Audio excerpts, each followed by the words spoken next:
Hello, hello, Heather Jean here. I'm so excited to be here. Confidence to Cabaret, the podcast. I am joined today by the amazing Ziza Natur, who is all about confidence on stage and shares, techniques and methods around, improving your vocal, but is also a lot about how to develop a really, truly authentic message to engage with your audience. And I'm so excited. Thank you, Ziza. Hi, Heather. Thank you so much for having me here today. I'm super excited and I can't wait to get started. Amazing, amazing. And full disclosure, because, we're perfectly imperfect here in Confidence to Cabaret. This is take two because the first recording failed. So I want to come back to, because we were part of the way through a question and I loved where you were going with this. Tell us a little bit about your stage life. My stage life is the longest part in my life. I went on stage for the first time when I was about 7 or 8. So that was more than 20 years ago. And that's what taught me the most things about being confident on stage, because I used to be an extremely anxious child and person, because I had stage fright up until I was, 23 or 24. And that's how I learned how to get over it, how to fight with it. And I learned how to cope with unexpected problems, because problems will eventually appear, whether it's a concert or a performance or a live on Instagram or a live training. Problems do appear frequently. And that's how I've learned that the best way to get rid of a problem is to showcase it. Every time I did that, I got some amazing results. I have a lot of stories from this type of teaching. So my stage life is the most important part, because it's what helps me help other people gain confidence in whatever they might do. Wow. Wow, I love that. And I think there are a lot of people that either went on stage once or twice or would just dread it and never want to go on stage, that are saying, "Oh, stage fright. Yeah, that's a real thing." How did you learn to overcome stage fright?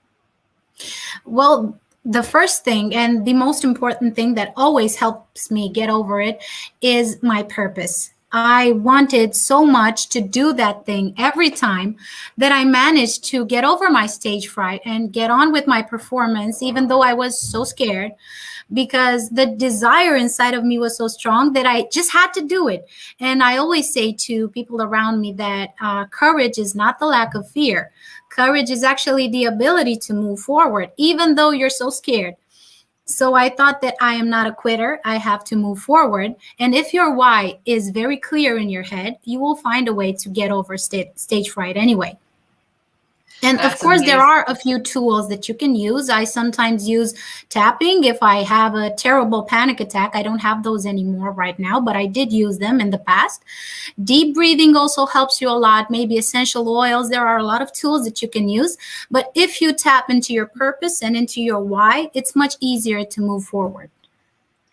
Yeah, and I think those tools are absolutely wonderful that you've mentioned. A lot of people use meditation and journaling and things to really kind of center and to calm the central nervous system. I think it's great to have a large toolkit, because sometimes tapping will work, sometimes journaling will work, sometimes meditation, and it changes what's effective, right? By what's Yeah, happening in your body. So, absolutely. Yes. so I love that your coping and tools is all about, kind of how you feel in your body. What's happening in your mindset? How do you cope with the mindset? I know tapping obviously combines the two, but what's your favorite mindset kind of approach? Well, and this is actually my mindset in general. I'm not a quitter. I don't know how to quit. So if I really want something, I find a way to get it, even though I am so scared. I will move forward, because if it's something that I truly want, I will move past fear. So you really have to ask yourself, when you want to do something that you're really scared of, is this what I really want to do? Do I wish to have it so much? Because if you do, you'll always find a way to get over your fears. Yeah. Yeah, and I love that. I know that you shared with me that you write music. So I can see your why coming through there. I can see that driving the writing of music and even the performing of music. I can relate to all of that until it gets to the point where someone is going to perform it, whether that's you or somebody else, and then it goes into the public arena and it's open for judgment. Oh yeah. What do you say to somebody there? And that's the same with those people who like write. You know, if you wanted to write a book or whatever, you could maybe write, but then you've got to send it to somebody to read. And you know, how do you cope with that part of it? Oh, I know bad reviews are scary. I always got those because you get some amazing reviews, but you cannot run away from bad reviews. You will always get them no matter what you do because you cannot please everybody. And of course, they will disappoint you and you will feel sad. You'll feel upset because you've put your heart into whatever you did over there. And you sometimes feel, I don't know, it's not right. Why are they being so mean to me? I just put my heart out over there. It's what I was able to do at that moment. Maybe tomorrow I would make it better, but it was what I was able to do at that time. And in time, I've learned to accept this sadness, to accept this grief, because we as artists, we're like, I don't know, we're like children in our hearts and we tend to get hurt easily. But I think the best way is not to run away from sadness and from grief. It's like when you're losing a dear person, you just grieve and then you move over. You reward yourself maybe a bit for being strong. You give yourself a little gift to soothe the pain. And then you move forward. You create some more. And that's what eases the pain the most. Yeah. Yeah. And I think I love that. I think there are a lot of us that, you know, even posting on social media, and I know you're on Clubhouse. I'm also on Clubhouse. I host a room at least once a week, very often more. Like anytime somebody will co-host with me, I'm in.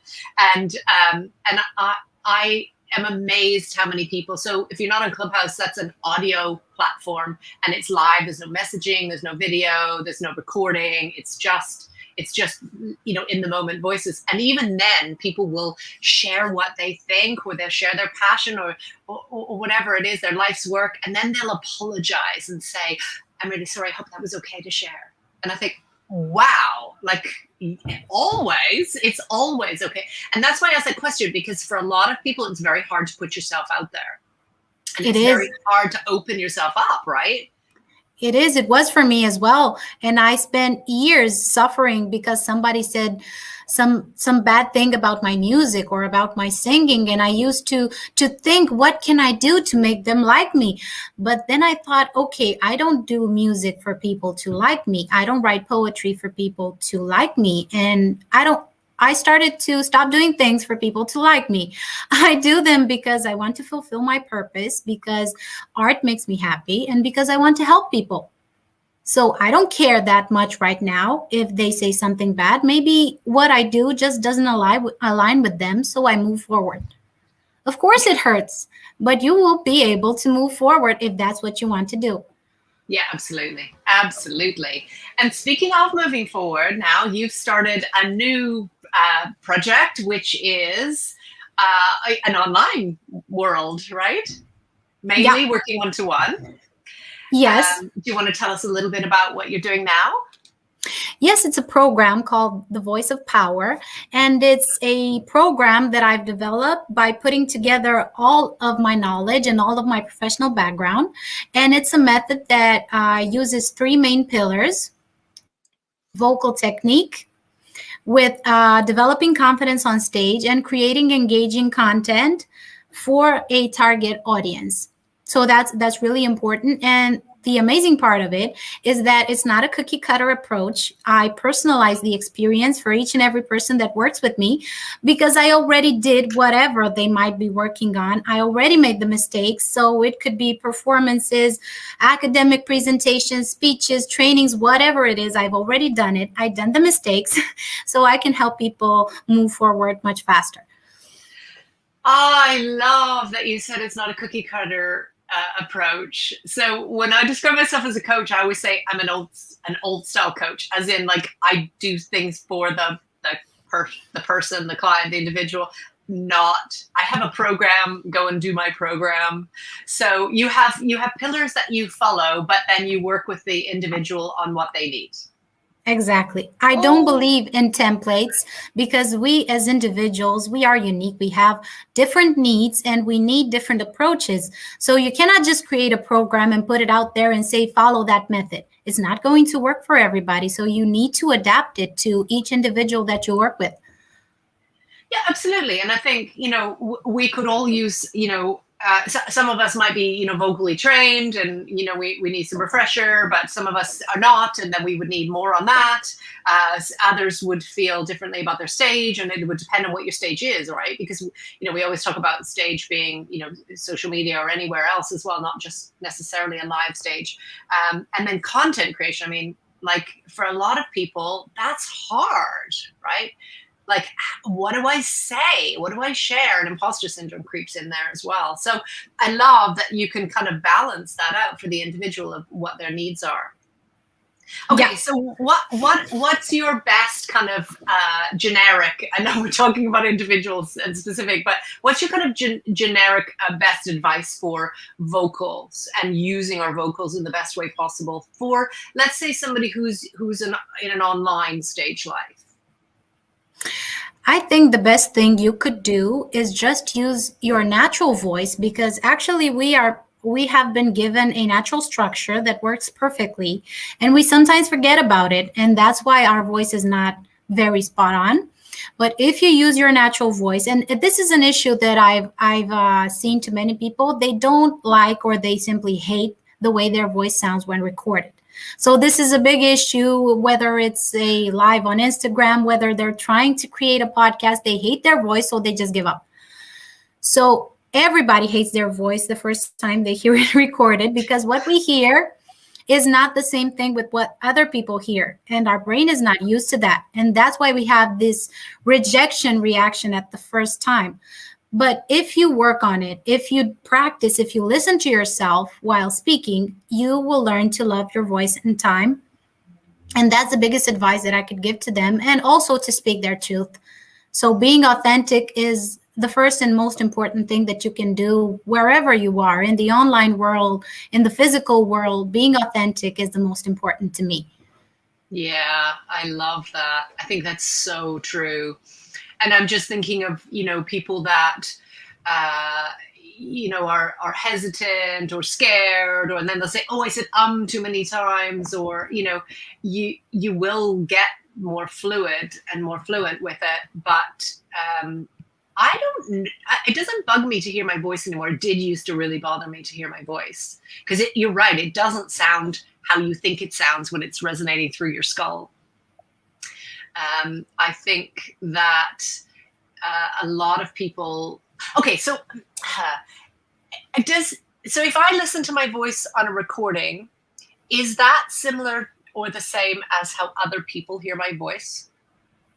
Yes, it is. Because actually, what we hear when we speak is a combination of air flowing through our ears and around us. What people hear is a combination of airflow just around us. So you don't have that resonation in your ears. So that's why it's different, it's modified. What people hear is what you hear when you record. Right. Okay. And is that why the people wear headphones to sort of cancel all of so they can actually hear that feedback? Maybe, and it also helps them focus some more. Although when I do recording sessions, when I record songs or voiceovers, I tend to record with one headphone in my ear and the other one put down so I can hear what I have around me without headphones, and I can also hear through the headphones. So you have a double control over the sound. Interesting. Okay, so when people are listening to their voice and then thinking, okay, so that's how other people hear me, that sounds terrible. It's not a bad thing. It's just something that you're not used to because it's not how you hear your own voice. Exactly. Unless you have a vocal technique that's not very spot on and maybe your voice sounds a bit like this, and then you have to work on it some more. Yeah. And I guess that's where having a vocal coach would sort of show you where your noise needs to be vibrating from, as opposed to, different parts of your body. Exactly. So the purpose of a vocal coach is to help you bring your voice in its natural position, in its natural structure. When we don't speak properly, we're just not being natural with our voice. Mm. Yeah, but I think you're right. I think if you have an authentic message, then we come across as sincere, even if we are stuttering or uncomfortable or apologetic in some ways. And just going back to something you said earlier about, really knowing what your why is and who you're speaking to, that's so important as well. Because if you know you're speaking to, let's say, somebody who's going through what you've been through, or somebody who, wants to learn what you already know, then that helps you to come across with more confidence as well. Absolutely. And one thing that I've seen that helps a lot with getting rid of filler words and stuttering is knowing very well in advance what you want to say, being confident with what you want to say and not second guessing your words. That's a very great tool to get rid of stuttering and filler words, but that comes in time with practice. So the main thing is to just practice, practice, practice, and you will get better in time. Yeah, people are so impatient though too, aren't they? They just want it I want to be able to do it now. I want to be able to do it live now, or whatever it is. Yes, okay. I did have a situation like this today with a client that I was working with. We were practicing some improvised speeches, and I gave him some examples, and he told me, "Well, you make it seem so easy." And I told him, it's easy for me because I've been doing it for so many years. Don't expect to have the same results in just 2 sessions, because you might receive the tools to make your progress faster, but nothing can replace experience and practice throughout the years. You need that time to implement the tools into your brain. So you just have to be patient and consistent. Yeah. And we're expecting things to be, have instant results. Like you've just told me the technique. I understand it. Now I should be able to do it. It's not the same thing. It's not the same thing. Skills are something that's built over time. Okay. So I am going on stage in about 6 weeks, real stage. I haven't been on stage since well before lockdown, actually, since maybe even the beginning of 2019. Because I had a rough year in 2019, so I didn't do anything on stage, or not anything formal on stage. Okay, so I know what I'm doing. I know I have the experience. I know why I'm doing it. I know all of the things that we've talked about. I'll be doing burlesque. So tips for right when you're about to go on stage and you want to either be sick or like the fight or flight, right? The fight, flight, or freeze. I don't want to go. I'm going to run away. I'm going to just stand right here. I'm going to be sick. What do you say to somebody who suffers that kind of stage fright at the moment, the kind of lights, camera, and you're about to do action? I usually tell them that I know how nervous you are, because it's a great responsibility to be on stage. You can change lives. You can change perspectives. You can touch people's hearts. So I know it's a great responsibility. I know that's what makes you nervous. And anybody that tells you they're not nervous before they're going on stage is a big liar. Everybody is nervous. And think about the fact that people are in the audience. They want to see you, and they already think that you're courageous because they didn't have the courage to go up there, but you did. So you are already courageous for being in backstage.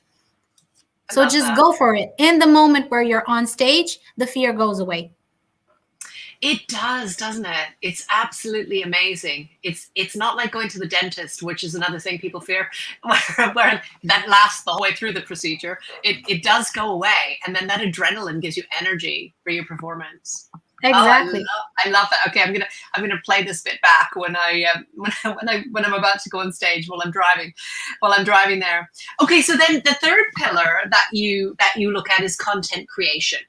So what's involved in your content creation kind of part of your program? Well, we use these important pillars, and the first one is your big why and your big goal, because if you have no idea why you're doing it, you don't know what to say.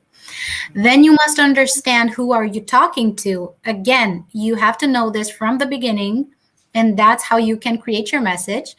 And then I work with bringing things that you are familiar with and whatever it is that you may want to talk about, because we talk the easiest about things that we know a lot of stuff about, whether it's from our personal experience, from our professional experience. And even if it's a subject that you don't know many things about, you can always relate to them through these familiar pillars that you have created in your work. And I always try to think of a presentation or performance or speech as a story. It has to have a beginning, it has to have a crescendo, a climax, and then you have to relax it a bit with the end of the story. And I always try to think of it that way, a story or a movie script, because that way I can build it in my head and make it relatable to people that I'm talking to. I love that. I love that. I think a lot of times people just go on and start. And they don't True. Yeah. introduce it. They don't kind of bring it all together. They don't recap it. So I think that's a really great way of sort of saying it as a story. I think that's a really nice way of doing it. And then in your content creation, do you talk about specific social media platforms, or are you talking generally about content? I do adapt the content for each social media platform, or let's say for a live performance on real stage, because I think each of these platforms is different in approach. So you do need to adapt your message a bit, but that comes in time with a certain experience. If you're just getting started, I suggest to focus on one main area, perfect that, and then you can move forward to the other one, because it might seem overwhelming to work with everything at once. I love that. And then when you're overwhelmed, then you're more likely to your imposter voice starts talking to you, and then you're more likely to not want to do it at all. Yeah. It is overwhelming to do a lot. When I moved on from Facebook to doing Instagram, that was just a game changer, and not in a good way. It was like, oh, this is more than twice the work to do. Like it's a lot, and it's quite overwhelming. And some days I think I kind of wish I didn't start going down that road. It's a lot. So you mainly live on Facebook. Mostly on Instagram, and secondly, on Instagram. Yeah, mostly on Instagram, then on Clubhouse, and then on Facebook. Amazing. Okay, and where can people find you on Instagram? So they can find my handle. It's _voice of power. That's my business account. They can find me over there. I'm Ziza.Natur or nature nature without an E on Clubhouse. And Ziza Nature on Facebook as well. Okay, without an E. On Clubhouse and Facebook.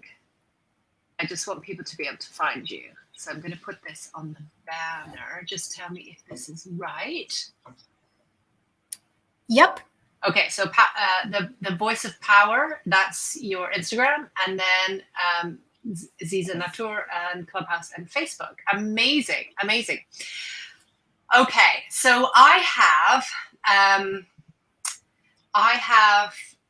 a few questions that I like to ask guests.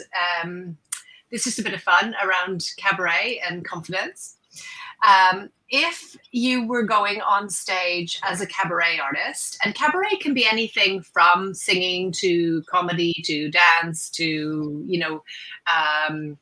drag, burlesque. You can incorporate all kinds of different props. It can incorporate, all kinds of apparatus. It's very common at a cabaret or a burlesque show to have a pole and, all kinds of different things that people bring as their talents. So what, if you were doing a cabaret performance, what one prop would you like to have with you on stage? A chair. I actually did a cabaret performance a few years ago. I sang and I danced. I used cabaret. I used all that jazz and big spender. And I really feel that the chair is the most important part, because I can play with it. I can dance with it. I can create a scene with it. So it's one of the most important things for me on stage when doing a cabaret. I love that. A chair is just, it's not something that is meant to be, you're hiding behind it or anything. It's just, you can do so much. Yeah. Oh, absolutely love that. Okay, and what would your stage name be? Oh, that's wonderful. Let me think.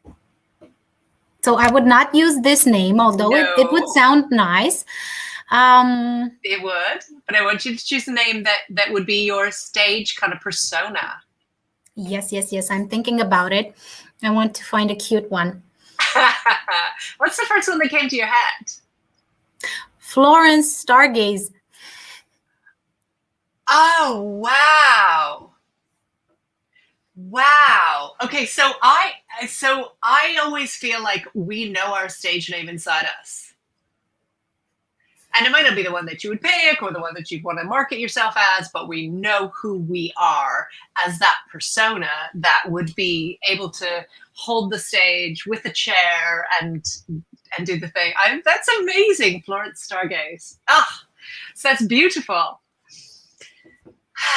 And what would you say your favorite, not necessarily the biggest one, but what would you say your favorite lesson that you've learned in life is?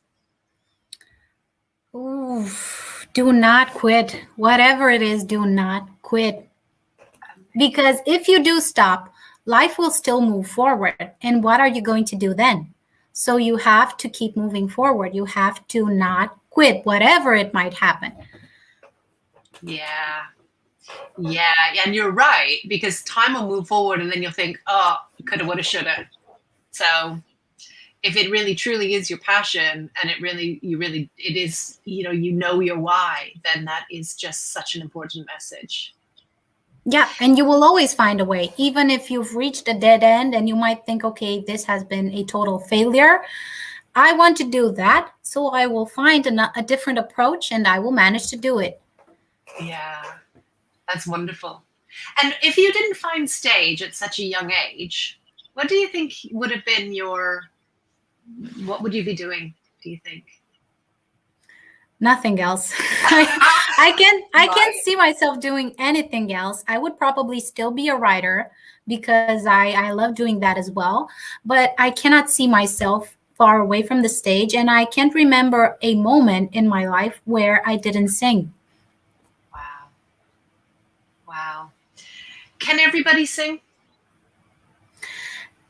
It depends on why you want to do it. So I don't like sugarcoating things. If you want to sing as a for a therapeutic purpose, if you want to heal your soul, do that. I think anybody can sing if they want to heal, if they want to be happy, if they want to enjoy life. But if you want to do it professionally, you do need to have some qualities, and it's best to accept at the beginning if you have them or not. But can you learn all of the to sing on key and so on? Yeah, if you do have some inborn qualities and if you do have some potential, you definitely can learn that and you can master it in time. Wow. Wow. That's my thing. So that I'll share this with you. That is my number one fear. Like I go on stage in all different capacities. I have very large audiences in conferences, no problem. But karaoke fills me with deep fear. It's just, and I know it's only karaoke, which is not even like a big deal, but that is my version of hell. I can see how you feel because I've seen so many people scared of going to karaoke shows, and I couldn't understand why, obviously, because I didn't have this problem. And I actually avoided singing at karaoke because nobody wanted to sing after me, and I didn't want to hurt my friends. So I always let them sing the first ones. And I could understand that this fear comes from being judged, from the fact that it might not sound good. It couldn't be maybe not very on pitch.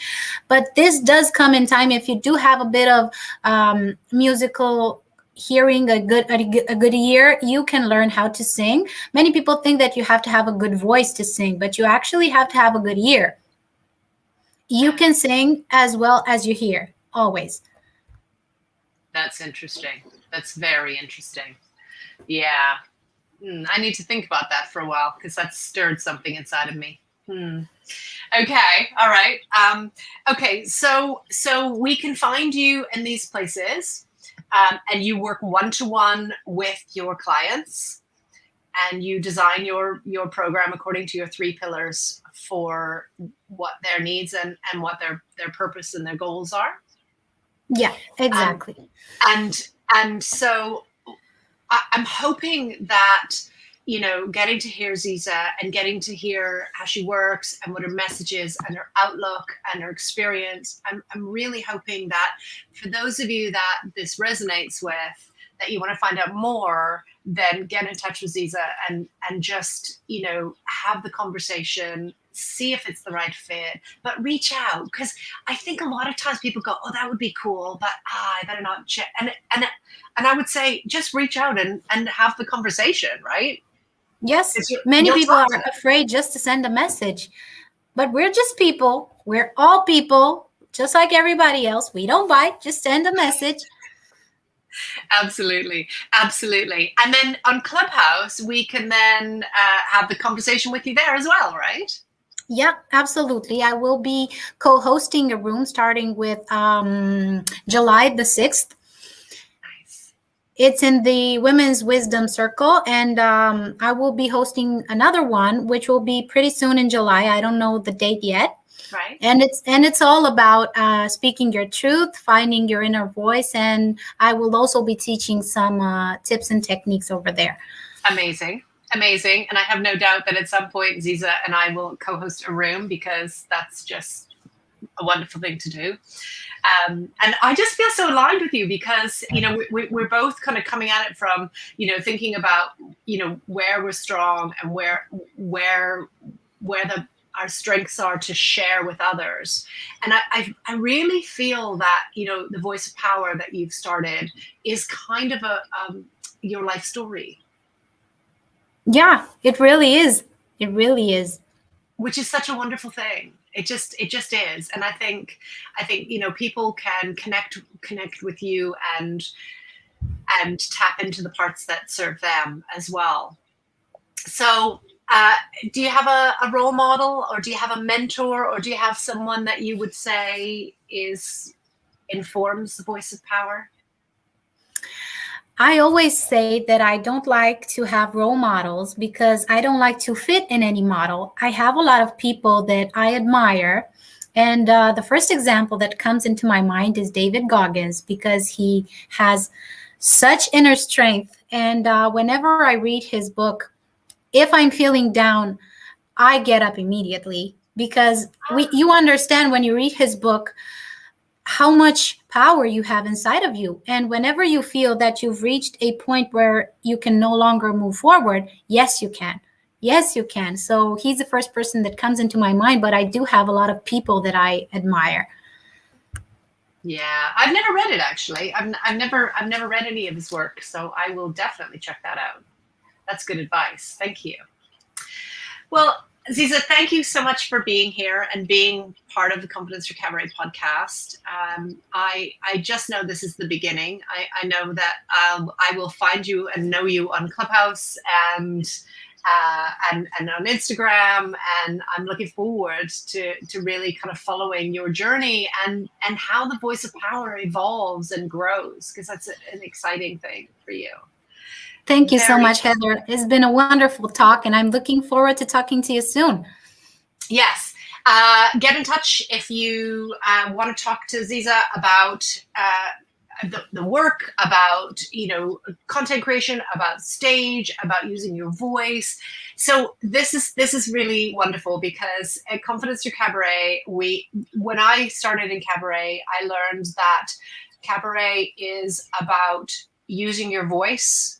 Cabaret is about taking up space and owning it, and cabaret is about sharing a message. And so I could not have had a more aligned guest with me today, which is that's why I'm so excited.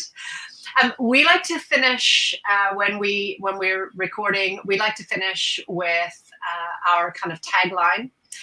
So I will share that with you, because I haven't shared that with you before. You can find us on any socials as Confidence Through Cabaret. ConfidenceThroughCabaret.com has masterclasses for personal life, work life, and stage life.